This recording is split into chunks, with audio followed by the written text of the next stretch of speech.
В Санкт-Петербурге завершился матч группового этапа чемпионата мира по футболу между сборными России и Египта. Победу в нем одержала наша сборная со счетом 3-1. По итогу двух игр группового этапа сборная России повторила рекорд 84-летней давности, забив 8 мячей в двух стартовых матчах. Мой коллега Максим Кардозу из Москвы продолжит.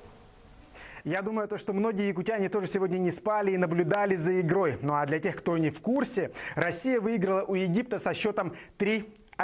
И это какая-то невероятная победа, историческая. Ну что же, давайте немножечко о матче.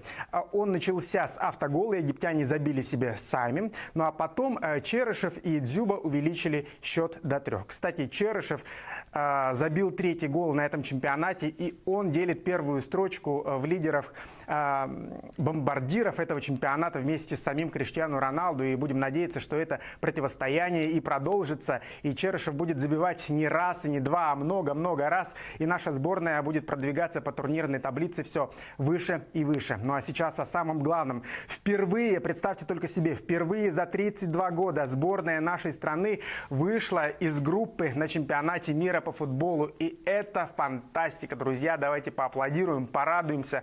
Сегодня, я думаю, можно. Сегодня можно. Спасибо большое нашим игрокам, спасибо тренеру. А ведь сколько было негатива в самом начале. Никто не верил, много было пессимистов, то, что мы не выйдем. Вполне приятно, что это произошло на домашнем чемпионате, так сказать, мы не ударили лицом в грязь.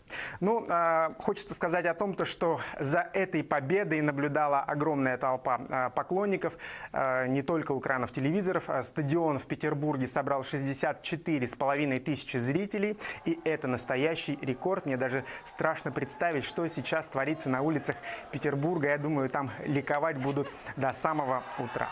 Ну, 25 июня, не нужно расслабляться, 25 июня будет очередная игра нашей сборной. Мы встречаемся с Уругваем. Конечно, она уже ничего не решает. Мы выходим автоматически в 1/8, наверное, даже с первого места, друзья, с 6 голами, 6 очками. Вот. Но все равно продолжаем болеть. Интрига остается.